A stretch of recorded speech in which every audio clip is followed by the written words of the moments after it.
They really wanted this win, chat. They really wanted this win. They got it with Baldur's Gate, but they lost it with Starfield. And the level of copium, the level of angst, the level of animosity on Twitter is off the scales because heel versus babyface was absolutely right. He wanted to defend your wallet. He appreciates you as an individual who has to be a provider for your family, to put food on the table of your mother and your wife. And he was like, do not give this company money because they will not give you entertainment in exchange. And they hated him for saying the truth. Now, today I have posted this on Twitter and it got like 3.1 million views. And most of them are angry woke men. And I think they're angry because they actually purchased the game. I think they feel that they were robbed and they do not want to admit that heels versus babyface was there to protect them. He was trying to act like a condom to protect the influx of cash towards the evil, greedy American capitalist corporation. So why are they angry? I love the arguments, by the way. Like, they are very ushkushi, very, very interesting. They're saying, well, heel versus babyface was upset about the pronouns.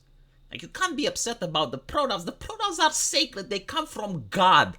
Like, when Jesus created the earth, he brought the pronouns. You know, like when Moses went up to the mountains, what did he bring? He brought the pronouns. And those sinful bigots, they created the golden calf that had no pronouns. And Moses was upset. Like the wrath of God came upon the people because they disrespected the pronouns. Okay, like the pronouns are the essence of humanity.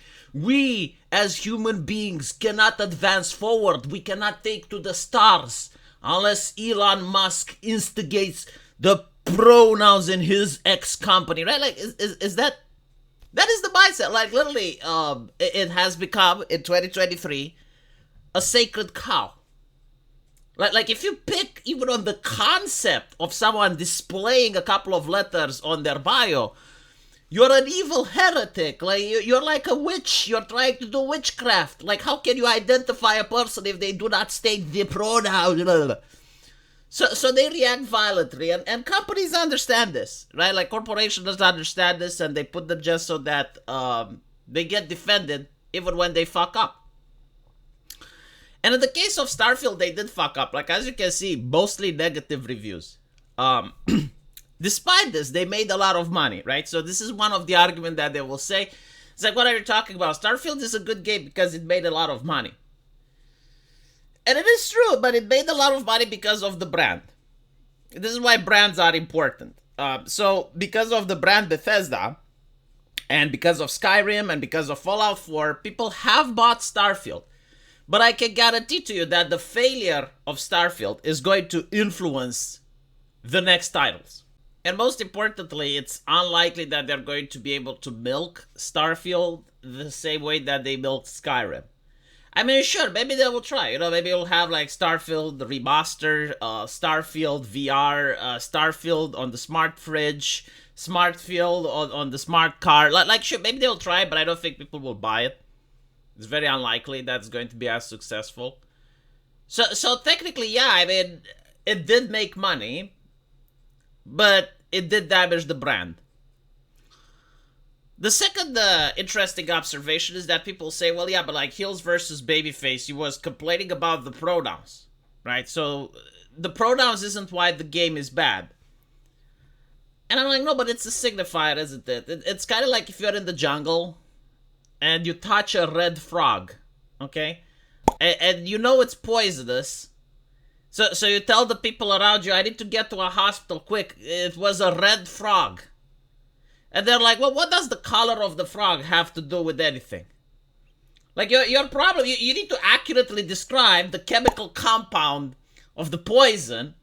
Otherwise, you shouldn't be panicking. I mean, just because the frog is red, like, there's a lot of red frogs that aren't poisonous. I mean, why are you freaking out?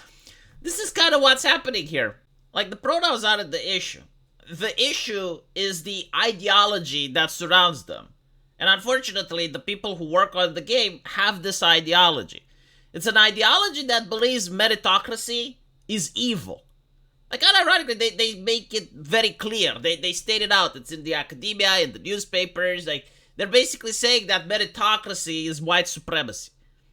And you should hire people based on identity politics, right? So when you do that, when you don't hire people based on meritocracy, you get games that are broken, that don't work, that have many other issues. And it's also like this ideology convinces people that they're more intelligent than anyone else. Like, it convinces people that they can reinvent the wheel.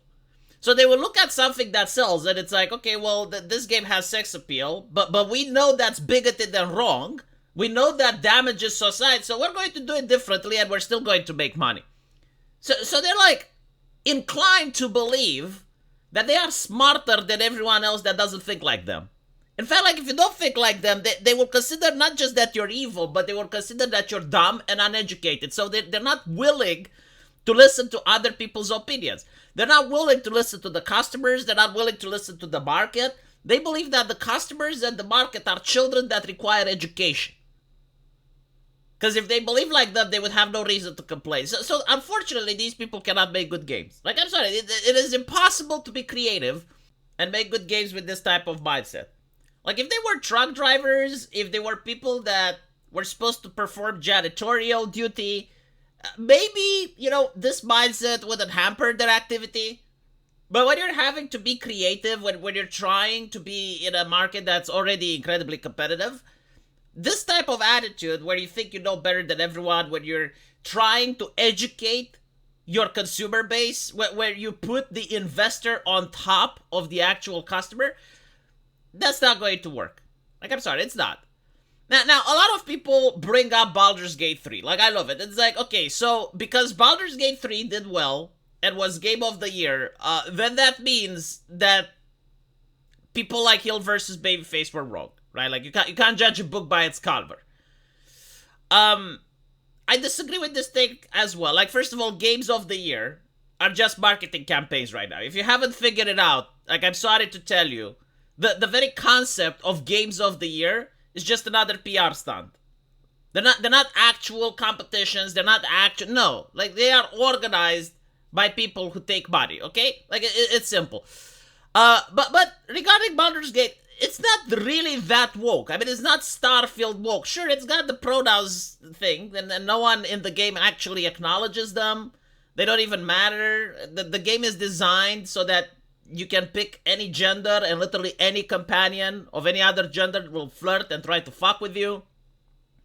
It's a very, there's no romance in it. It's just kind of like the corporate version of hookup culture that you get. Comparing it to Baldur's Gate 2 or Dragon's Origins or Mass Effect, I mean, whatever. I just think, like, yeah, like, I genuinely think that the pronouns thing, in order for them to actually have it consistent, the number of things that they had to remove actually made the game worse rather than improve it. Like, the game would have been much better if they would have stick to the same system that Dragon Age 2 had. Okay?